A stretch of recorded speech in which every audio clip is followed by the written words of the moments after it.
the music playlist is on Spotify, like usual. It's called Udana, and we're going to be starting sitting. So if you want to find it someplace that will be, that will help make that more comfortable for you. I am really spoiled because I've got lots of yoga props in my room, but you can always get creative in your house, like if you have a couch cushion, or if you want to use a blanket or sit against the wall or whatever, because sometimes sitting is the hardest part of yoga. We're so used to our lovely furniture. So yeah, let yourself come to a comfortable seated position, and you can settle yourself into your body and breath. And when you feel ready, when you feel like you're able to, you've got your music on and you've got yourself in a comfortable seat, we're going to start with a Hasta Mudra, a hand energetic seal. And this is where we're going to bring all the fingers except your pinky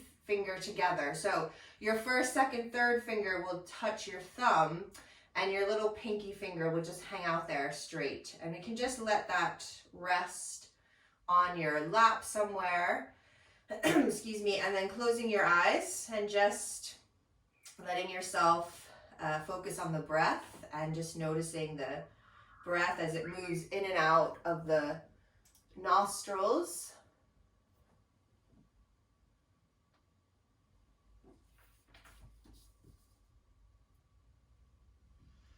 So we're continuing our exploration of our internal winds. These are called the Prana Vayus. And this week it's Udana Vayu, or the ascending air. So this is the Prana Vayu that directs your energy upwards. It's the channel that leads from the lower to the upper levels of consciousness, carrying the Kundalini energy, which is this dormant energy which we awaken through our yoga practice. So this flows up the spine through all your chakras. And the visual of this is often a serpent. So a sort of older yogic texts, they have this coiled serpent sort of at the tailbone. And when we do yoga, that serpent wakes up and slithers up the spine. So if you don't like snakes, it's not the best image, but I just always like to see these ancient pictures or sketches in yoga texts. Really interesting. So this is also your value of expression and perception. So it's linked to your throat chakra, and physically it can impact on your thyroid and your parathyroid gland, which regulates your metabolism. So Udana is also associated with our ability to reach beyond our perceived limitations or perceptions. And when the energy is balanced, we feel confident, assertive, articulate. So you can challenge yourself this morning to be guided by your inner voice, but also just seeing what you could achieve if you let yourself go beyond your perceived perceptions or limitations.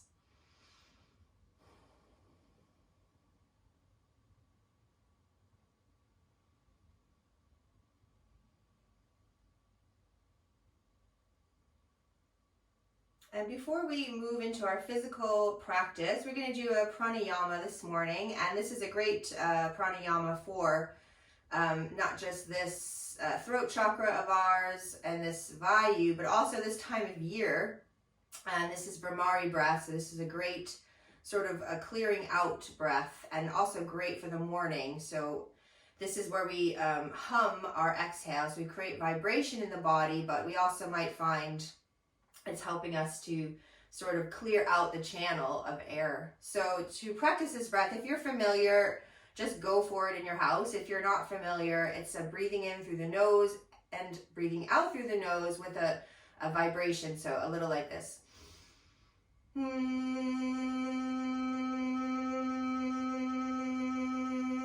you just keep going till all your air's out. So we're going to do 5 of those, 5 cycles of breath, 5 inhales and 5 exhales. So whenever you're ready, you can buzz up your Brahmari breath.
that final exhale, you can just release that little control. Just come back to breathing naturally again.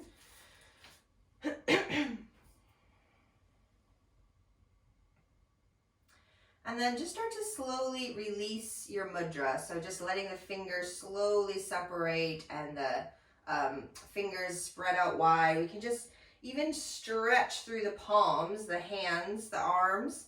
And then when you breathe in, just let your arms start to reach up overhead. And when the palms find each other, as you exhale, we're just going to bring the hands in front of the heart. And then from here, just change the position of your sitting so that your legs are a little wide. So it doesn't have to be like super wide. We're just warming up the body. And we're just going to start with stretching out the neck a little bit.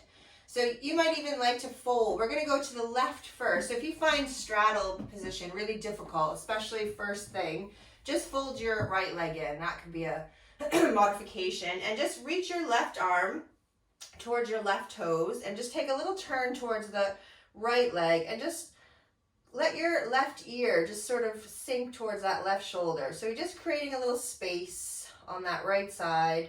And you might even let your chin sort of tip to the chest. That might feel nice for you. So just playing around till you find the place that feels like you want to stay there, and have a couple breaths.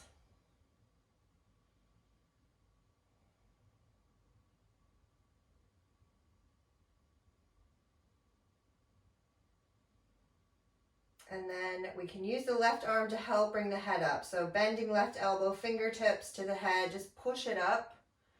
And then we're going to switch. So right leg's going to extend. If you folded it in, you could fold the left leg in. If you want to modify, reach to your toes with the right arm. Take a little turn to the left and just relax the head towards that right shoulder.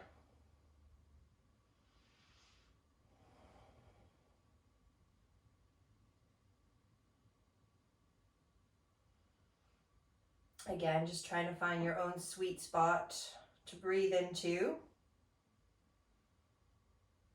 And then we're going to bend the right arm and just help bring that head up. From here, come on to your hands and knees.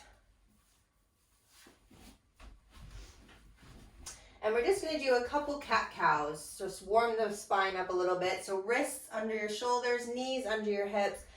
Let's just start to pull the heart through and up and tilt the sit bones to the ceiling. And then when you exhale, we're just going to pull everything in and curl yourself into that cat stretch. And then again, we just reach the heart forward and up. Belly reaches to the floor, hips to the ceiling. Last time, we're going to pull the belly in and curl the back and have a breath here. And then bring yourself into neutral spine. And we're just going to bring the right knee just towards your hands a little bit and slide the right foot out so that we can come into this gate pose. So we're on the right knee, the left leg's coming out straight. We're going to bring the right hand to the mat, left arm up and over. So we just side stretching through the body. And you can stay like this and just having a few breaths here. If you want to, you could lift the left leg up and you can also stay here. Final option, bend that left knee, find the foot, and really press the hips forward, kick into the hand to pull into the foot. So we get a bigger stretch, and then slowly gonna release that foot and bring the leg down. And we're gonna come back into our all four position and do the other side. So we just slide the left knee forward a little bit, swing the foot out so we can come up on the other side. And then side bending away from that leg, which is reaching out. And then there's the option to lift the leg. And final option to bend the knee, find the foot, kick into the hand, pull into the foot, stretch the front of the body. And then release the leg out. Bring yourself back to where you started. And then from here, we can just bring the right knee in. We're going to stand up. So we're going to do these Kundalini twists to start really help to wake the spine up. And now it's really hard for me to know where you are on the playlist at home, but this should hopefully be linking in with this short like didgeridoo music on your playlist. If it's, I hope it's on there because I don't have it on. So, but it doesn't matter if you don't have music. But if you want to set it up for that, it's quite nice because it kind of works with the rhythm. So all we do is keep our legs wide and we just spin. We just twist from side to side. There's no right or wrong way to do Kundalini twists, but I think it's a huge mood booster. So if you like it, I just suggest letting yourself have a few moments every day of Kundalini twists. I used to make my grumpy coworkers do it when they were being extra grumpy, and then everybody feeling happier. So close your eyes, crank your tunes, and just let yourself flow.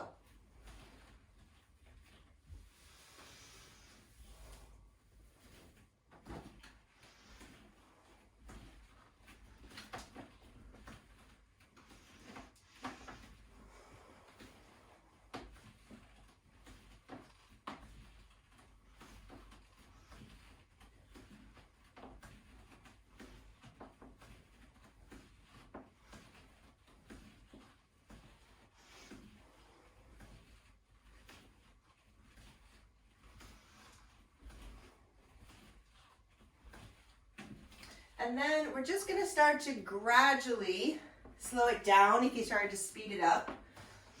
And also incrementally, we just let the arms sort of lower with each twist. If you didn't have the space to have your arms out, you might just keep your elbows bent. But we just slowly let the arms come down till they kind of be flopping around the body. And then when you feel ready to be still, I suggest just keeping your eyes closed so you don't feel dizzy. And then when you're ready to stop, just sort of feel all that energy swirling around in the body.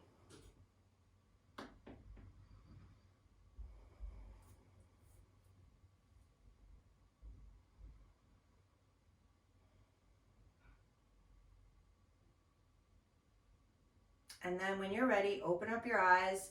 We're going to come to the top of the mat. And when you breathe in with your feet under your hips, reach your arms up overhead. Interlace your fingers. Press your palms to the ceiling. So we're going to take a little side bend to the right. Have a breath there. And then we're coming up and we're going to side bend to the left.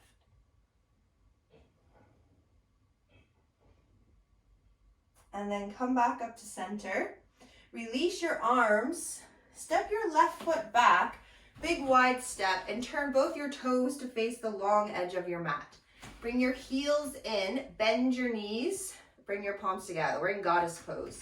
So we're going to do moon salutation this morning. Just offers us a change of perspective really from our sun salutation. We're going to add some arms in here. So we kind of feel like these are robot arms, but it's like you could think about holding a platter on each hand.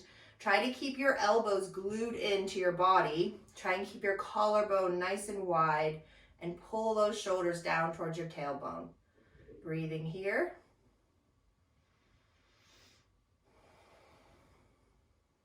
And then let's straighten up the legs. Turn your left toes to face the long edge, your right toes to face the front, and we're going to side bend in triangle pose. So side bending to the front of your mat.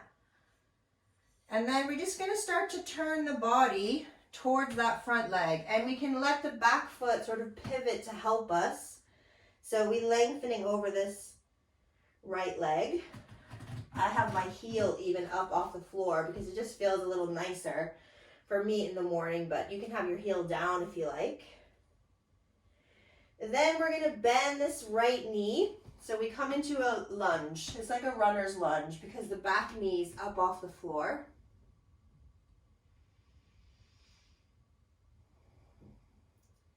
And your next breath, you're going to spin your body and spin your feet back to the long edge of the mat. So your feet are parallel again to the long edge. Bend your left knee and we're lifting that right foot up. We're in a low, low squat. This is retreating warrior. If you have trouble with your knees, you might just hang up a little higher. We can come down and we can stay here, fingertips on the floor, or if you want to add a balance, reach your right arm to your right toes. We reach the left arm up. Have a breath. And then slowly the hands come down. We're going to spin around now to the back of your mat into that runner's lunge. From runner's lunge, we straighten the left leg. We let ourselves fold to the left leg.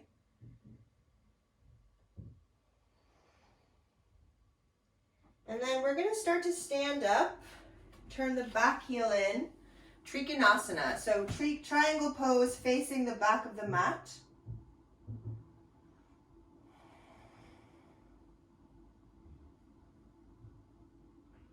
And then we're going to bend the front knee, turn the left toes to the long edge, heels in. We're back in our goddess pose. We're going to add our robot arms now.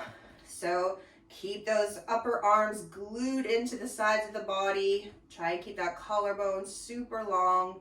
Shoulders, pull it down the back. Next breath, let's just straighten the legs. We're going to step forward, reach the arms up, interlace the fingers, press your palms to the ceiling, side bend to the left. And then back up. And then side bend to the right. And then bring yourself back up. Step your right foot back into goddess pose. So we're doing the exact same sequence. We're going to take our robot arms again. This time, we're just going to let the hands pull away from each other and then come back in. But don't let the upper arms pull off the side of the body. So even if they only move a tiny bit, it's enough. But we don't want the arms to be doing this and they're just moving all over. So we are really trying to isolate this tiny movement. Keep length in your tail.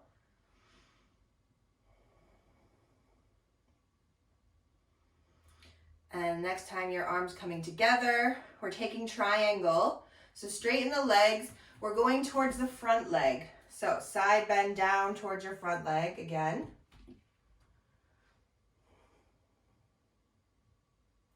And then we start to pivot the body, and that back foot will help to stretch out over the front leg again.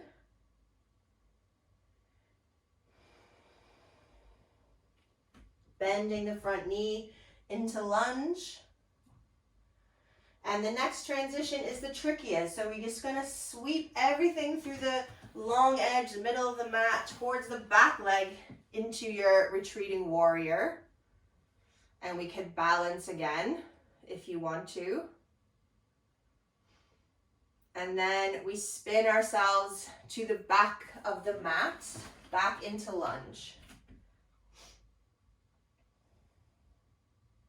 On the next breath, we straighten that back leg. Let yourself fold to the leg.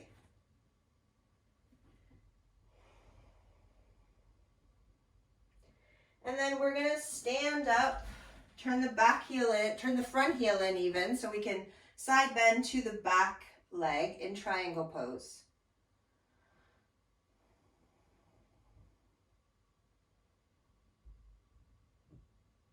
And then from triangle pose, back into goddess, feet go parallel, then the heels turn in, bend your knees, bring those upper arms into the side of the body.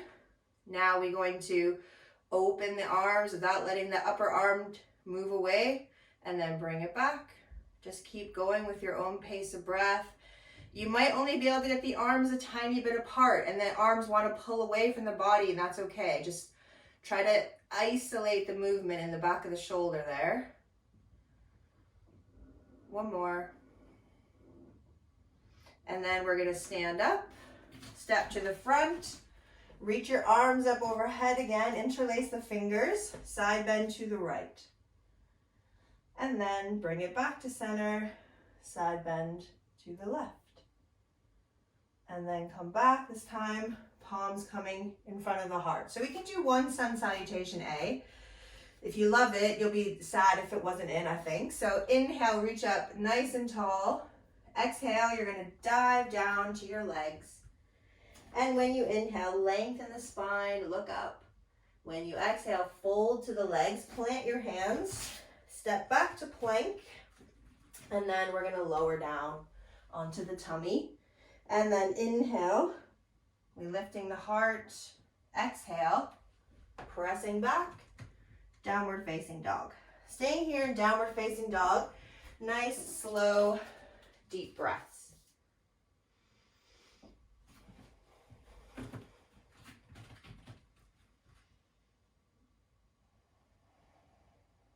And then from down dog, just float your knees to the mat. Sit back to your heels in child pose.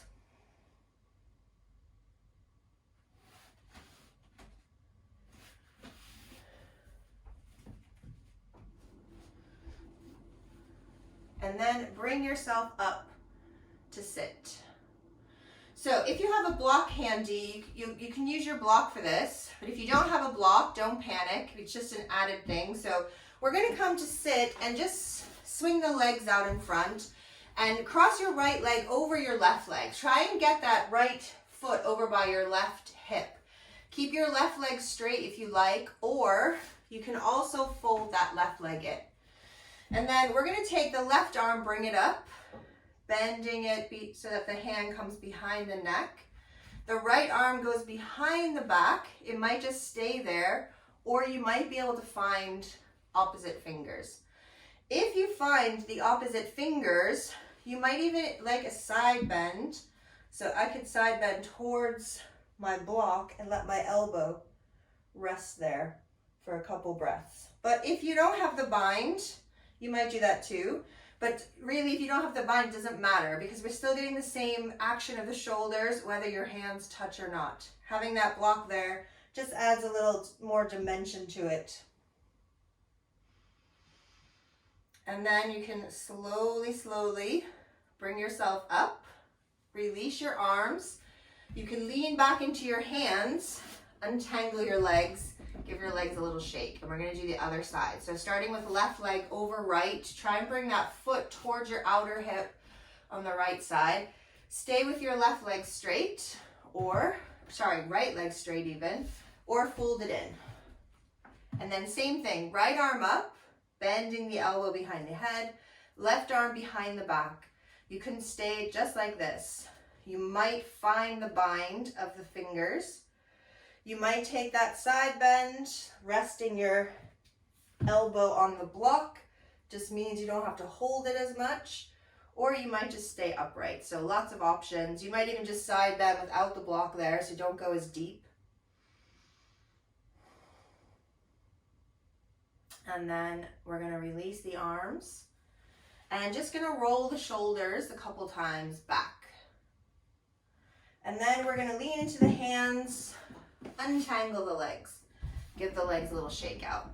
So the best posture for this Prana Vayu and for our throat chakra is shoulder stand. But this is a very difficult posture to do or to teach online. So if you are really familiar with the posture, and you're really confident about it, then I'm not going to stop you from doing it in your house. But I'm going to show you a version which is kind of like a bridge using the wall. So you can just do bridge because we still get this sensation of everything. In bridge pose, everyone's probably really familiar with it. You can do it like this. It's similar in terms of the upper body. Or you can come with me and use the wall. So in shoulder stand, we have to have robot arms like we did in goddess pose, like this. So we want the shoulders to feel that they're engaged, just like they were when we were stood up on the mat and we were doing this posture. It's the same action of your shoulders. So if you have a couch handy or a wall, I'm going to show you. We just lie. We can put the feet on the wall and then we lift the hips like we're in bridge. But this just adds more sort of lengthening of the neck and sort of chest reaching to the chin. So we can do kind of a half shoulder stand and the weight is kind of in your mid to upper back instead of the risk of it being a neck stand. So if you want to, you can choose to do whichever one you feel is right for you this morning. It could just be that bridge pose on your back. It could be you really feel shoulder stand is your jam, then you can do it. Or the wall's quite nice, feet on the wall, the hips are lifting up, And we rest the weight sort of on the mid back there so that it doesn't pull into the neck. So bridge on the wall, or if you feel shoulder stand is thing for you. If you know shoulder stand and you want to go into plow pose, go for it. If you don't know what plow pose is, probably better not to do it then, because it's impossible for me to teach it when we're not all in the same room together. And you're going to have about 10 breaths in your chosen posture. And when you feel you've had enough breaths, you're going to release it. So really important to keep your neck straight. So you might just close your eyes. Then you don't have any distractions. We don't want to turn the head when we are in bridge or bridge on the wall or shoulders, especially in shoulder stand.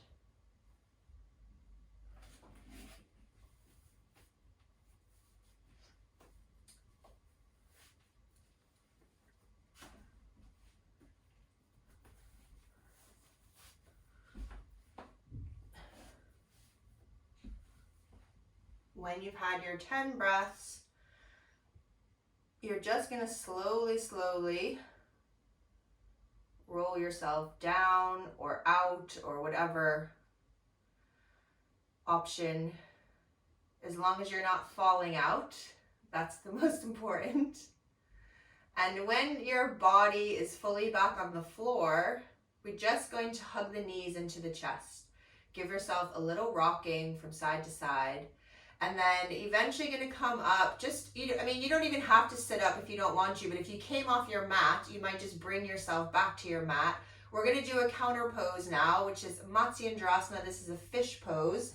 So to do Matsyendrasana, the legs stretch out and we just roll to one side and bring one arm under, and then roll to the other side and bring the other arm under. So the palms are flat and you can just prop up on your forearms, look to your feet. That might feel enough. So you could do that, or you can just allow the head to sort of reach back and lift the chest up. And we're going to have a few breaths here. When you feel it's time to release, you lift the head, look back to your feet, and slowly come back down again.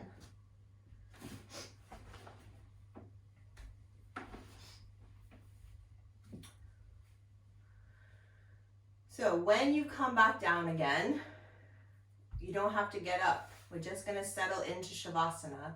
And actually, after all these postures with the neck, I like to put a block under my head. And you might put it on the lowest, or you might put it on the medium height. A blanket will work too, but the block is quite hard. And if we just rest it, just where the skull kind of meets the neck on the occiput there, we just can let all the little bones and muscles that hold the head relax. So it shouldn't feel like your chin's jutting out. It should just feel like your neck is being held by something that just helps give it a little traction and length. And then you can just let the head get nice and heavy and drop into your prop. Or if you're not using a prop, it might just release into the floor. But it's quite nice to get another counter stretch here. Sometimes when I put my head on this block and you get a little massage, I can feel it all the way down to my tailbone. It's quite a nice feeling of length of the spine. And you can just drop into stillness, or if you want to, you can just imagine your nose could paint something on the ceiling, tiny little movements like the nose going from side to side or making little circles, and you just get a little extra massage on these pressure points there. So you might do that for a breath or two and then come into stillness, or you might just skip all that and be still right now.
Listen to your inner voice, for it is a deep and powerful source of wisdom, beauty, and truth, ever flowing through you. Listen to your inner voice, for it is a deep and powerful source of wisdom, beauty, and truth, ever flowing through you.